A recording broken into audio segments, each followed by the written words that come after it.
Oman সাগরে একটি পণ্যবাহী জাহাজে অগ্নিকাণ্ডের খবর পাওয়া গেছে। এই ঘটনায় জাহাজে থাকা 14 জন ভারতীয় ক্রু সদস্যকে নিশ্চিত মৃত্যুর হাত থেকে রক্ষা করেছে উদ্ধারকারী দল। জানা গেছে, রবিবার ভারতীয় বংশোদ্ভূত ক্রু সদস্যদের নিয়ে ভেসেলটি গুজরাটের কান্দলা থেকে ওমানের শিনাসে যাওয়ার উদ্দেশ্যে যাত্রা শুরু করে, কিন্তু মাঝ সমুদ্রে আসতেই জাহাজের ইঞ্জিন রুমে আগুন লেগে যায়। খবর পেয়ে তড়িঘড়ি জাহাজের কাছে ছুটে আসে ভারতীয় নৌবাহিনীর দল। ওমান সাগরে একটি পণ্যবাহী জাহাজে ভয়াবহ অগ্নিকাণ্ডের ঘটনা ঘটেছে।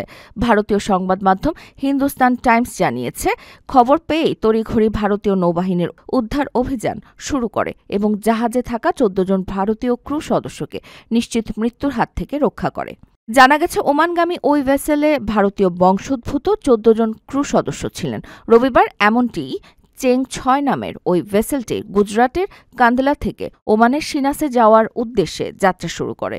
মাঝ সমুদ্রে থাকাকালীন ভেসেলের ইঞ্জিন রুমে আগুন লেগে বিদ্যুৎ বিভ্রাট দেখা দেয়।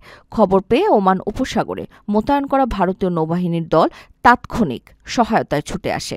ক্ষতিগ্রস্ত ভেসেলের সরঞ্জাম নৌকা এবং হেলিকপ্টারে করে অন্য জাহাজে স্থানান্তরিত করা হয়েছে।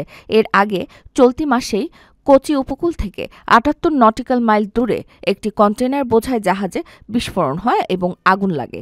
জাহাজে থাকা চীনের 14 নাগরিককে নিশ্চিত মৃত্যুর হাত থেকে উদ্ধার করে ভারতীয় নৌবাহিনী। এ ঘটনার পর ভারতকে কৃতজ্ঞতাও জানায় চীন।